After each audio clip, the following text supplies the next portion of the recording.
Karl Marx said the first step in the revolution is to win the battle of democracy. And that's an interesting way. What did he mean by that? Why did he phrase it that way? Well, what he was saying is, if we can implement democracy as the system, then win the battle of democracy, get all of the people on our side going for what we want them to go for, then indeed we have won the battle of democracy. And what would he do then? He would have them vote for socialism. Economic control of the people by government. Now, this is a very important distinction. Our country is a republic. I saw an interesting letter that a member of the John Birch Society wrote to his local newspaper not too long ago. And he said in his letter, "I will give $100 reward to anyone who can show me the word democracy in the Declaration of Independence, the Constitution of the United States, the Bill of Rights, or the constitutions of any of the 50 states of this federal union of states. $100, just show me the word, and the money is yours." End of letter. Ladies and gentlemen, he still has his $100. The word does not appear. Robert Welsh, the founder of the John Birch Society, did a marvelous essay 25 years ago called Republics and Democracies. And he quoted instance after instance of our founding fathers speaking out for a republic and opposed to democracy.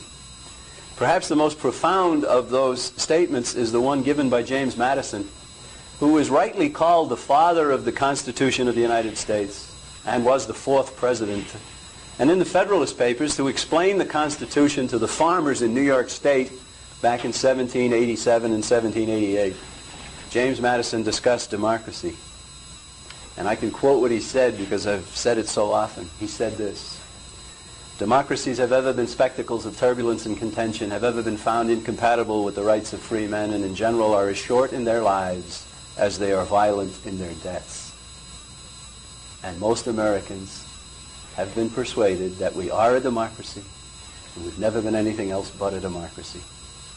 Isn't that something? It's terrible. And we are indeed submitting to majority rule more and more. Whatever the Supreme Court decides is supposed to be the law of the land. They're not supposed to do that. Most of the decisions of the Supreme Court, they should not even decide them. But we submit to that democracy. And we get letters back from our congressmen and our senators saying, "I vote for this because most of the people want it." It is unconstitutional. They've taken an oath to support and defend the Constitution, but they say most people want it, so they vote for it. It's clearly not given the authority to do what they're doing in the Constitution, but they vote for it and they say the people want it. That's democracy. And we get more and more and more government. And we are, in fact, having the government take over controlling the economic life of our nation. All right, this is kind of a long introduction to get to what's happened in the Soviet Union, the former Soviet Union, what's happened in Europe. Back in 1987, this famous individual named Mikhail Gorbachev wrote a book. He wrote a book called Perestroika. You may recall Time magazine named him the man of the decade. He was widely touted as really something different. This man was going to undo communism. He's really something. Now, let me read a quote here. This is a very important quote from Mr. Gorbachev's book. All right, here it is. "Every part of our program of perestroika, and the program as a whole for that matter, is fully based on the principle of more socialism and more democracy." He wants more socialism and more democracy. Has he departed from Karl Marx? No. That's what Karl Marx wanted.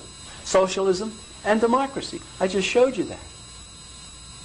Gorbachev, over and over again in his book, we want more socialism and more democracy. He says here, we are not going to change Soviet power, of course, or abandon its fundamental principles, but we acknowledge the need for changes that will strengthen socialism and make it more dynamic and politically meaningful.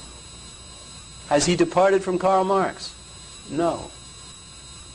Is Gorbachev a socialist? Yes. But Gorbachev, you say, well, Gorbachev's no longer there. Gorbachev's gone. Well, ladies and gentlemen, he's not the leader of Russia today. I wouldn't count him out as eventually coming back. But one of his protégés, one of his friends, one of his fellow members of the Politburo in the Soviet Union during the 1980s, a man named Boris Yeltsin, he is a leader of what is now Russia. And he is very widely touted as something very different. He came to the United States a few years ago, and you know what he said? He lamented the fact that only one of the real principles of socialism had even been implemented in the Soviet Union. And he wanted all of them implemented in the Soviet Union. Is he a socialist? Yes. Is he parading as something else? Yes. Yes, very much so. Very much like a lot of politicians in our country. They call themselves Democrats and Republicans. But, you know, a lot of these politicians in our country, unfortunately, they wouldn't know the difference between the Communist Manifesto and the Constitution of the United States if their life depended on it. How horrible that situation. Yes, indeed. You write to a congressman and a senator and you tell him that what he's doing is unconstitutional. You might just as well be talking to the wall with many of them. And so what we have seen is that the Soviet Union is no longer, that the individual republics that were within the Soviet Union are now independent states. They formed a commonwealth of independent states, and they're all headed by socialists. Yeltsin here, the man in the Ukraine, the man in Kazakhstan, the man in this one, and the man in that one. And any time there's somebody who tries very hard to be something other than a socialist, he is shunned, he is ignored, he is castigated, and he gets nowhere. And so what they have done in the Soviet Union is they have gone from communism to socialism, which is simply going from enforcing socialism to establishing socialism and persuading the people that that's what you want to have. And that is not progress toward freedom. And of course we see now the United States is being urged to send all kinds of money to sustain the government in the Soviet Union. I keep saying the Soviet Union, as most of us do. Sustain the government in Russia, sustain the government here, sustain the government there. The United States of America, $400 billion in debt this particular year, adding to the debt. $400 billion this particular year. And we're giving away foreign aid. And we're giving it to these governments. We don't give it to the people, we give it to the governments to sustain those governments in economic control of the people. It's wrong. It's wrong, first of all, because we haven't got the money to give them. And secondly, it's wrong because we should not be giving it to socialist governments. And another reason it's wrong is there's absolutely no authorization for foreign aid. There never has been in the Constitution of the United States. Just think about it. Taking money from the American people and giving it to a foreign government. No, we don't want that. So, is the John Birch Society pleased about these developments in any way, shape, or form? Yes. Yes, we are.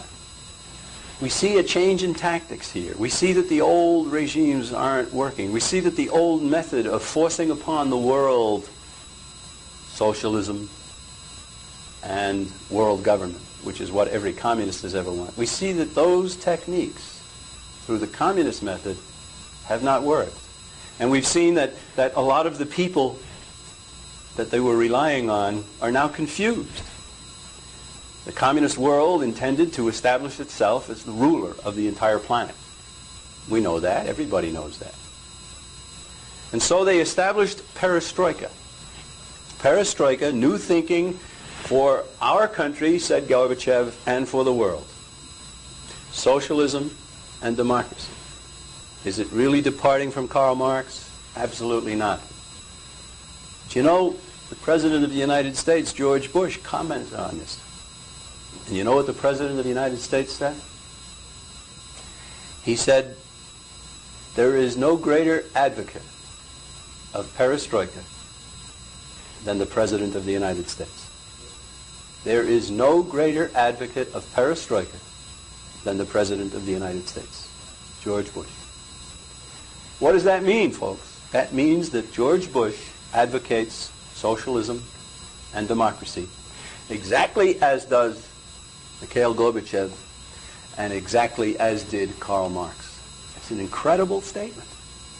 Perestroika is not freedom. Perestroika is, according to its author, Gorbachev, socialism and democracy. Now, the socialism and democracy spread throughout Eastern Europe. The John Birch Society was pleased to see the Berlin Wall come down.